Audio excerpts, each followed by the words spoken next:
Okay, it's local election day today. I don't think that I'm going to vote, but I'm going to look into who's doing what and just keep an eye on everything. I'm not really engaged at the moment in politics, so I'm just going to pass this time. I normally vote though. Each to their own. Everybody's got a choice, of course.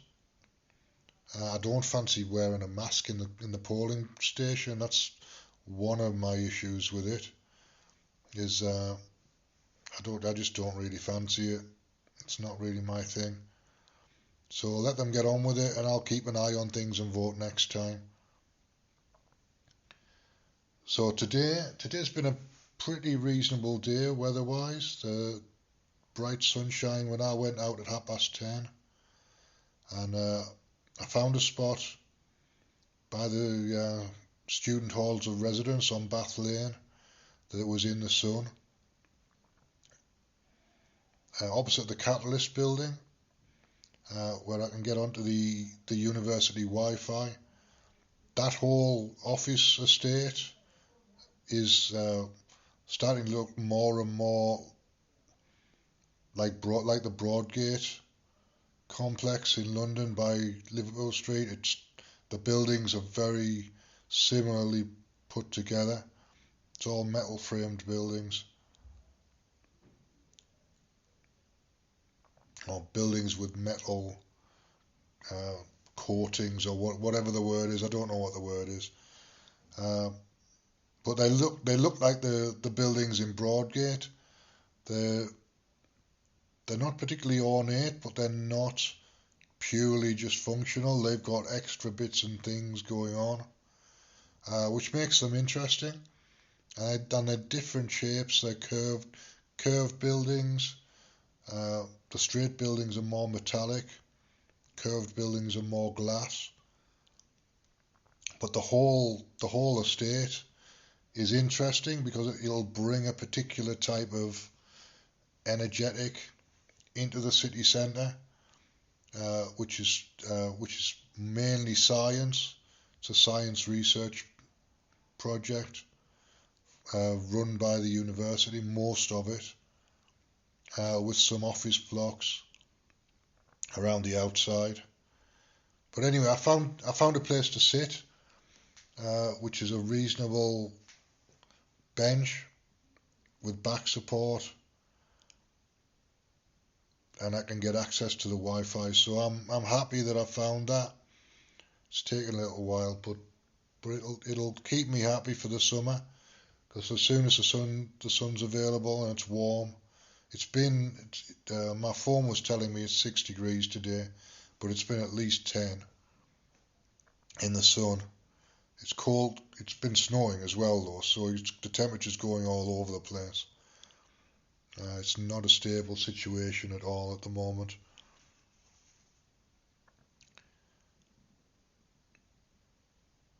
Alright, so back to cash flow, activation and Reiki for another few minutes.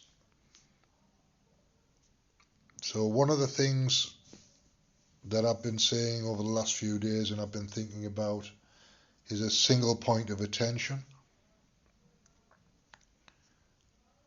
So if my attention's focused on money, and my money's focused on attention, then everybody wins. Certainly I end up with more money in the bank, but I have to keep my attention on the money, because as soon as I get distracted or lose my focus, then it goes quite rapidly, and then I have to bring my attention back to the money focus again. But that's the key to everything, really, is have a focus on money for as long as it takes to get some kind of residual income coming in. And that's what I'm going to do for the next year, from now, from the beginning of May 2021 until the beginning of May 2022. I'm going to be purely focused on projects that produce me an income. That can be podcasts, it can be members only radio shows, members only podcasts, advertising on podcasts, and I've got a couple of coaching websites as well. I've got shadowplay.live and I've got skypereiki.com. So I might be able to generate some money from coaching. There's no guarantees, and it'll be probably £100 an hour if I'm doing coaching these days. It used to be a lot more than that, but £100 an hour for the time being, just to get started again. And I used to do small business coaching and solopreneur coaching, very specialist, very niche market coaching for hypnotherapists and complementary health people.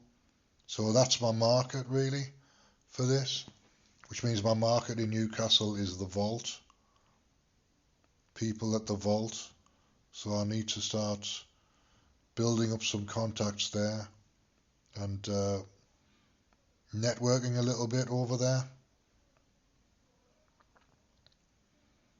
And they're my kind of people anyway, really.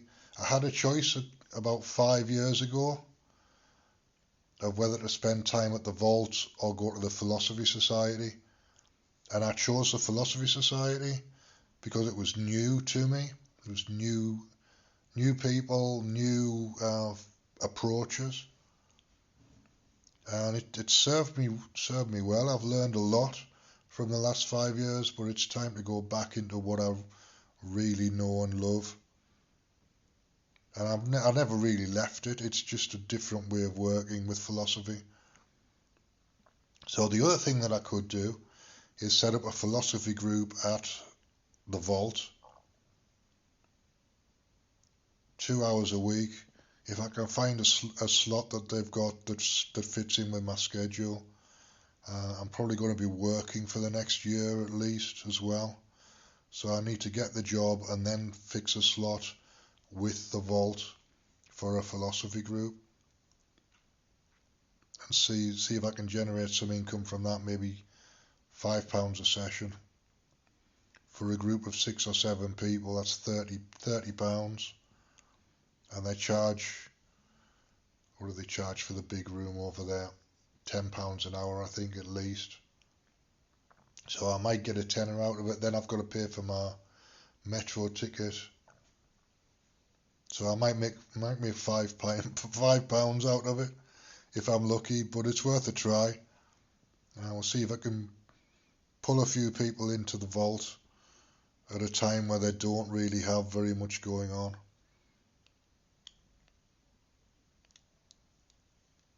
Maybe it's in a Freemasons building. There's a Freemasons lodge upstairs, which put me off a little bit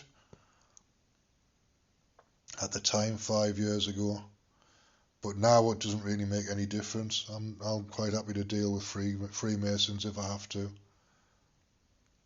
And if I can frame the coaching appropriately, then people with money will be interested in Cashflow activation coaching as much as people who don't have money, I would think.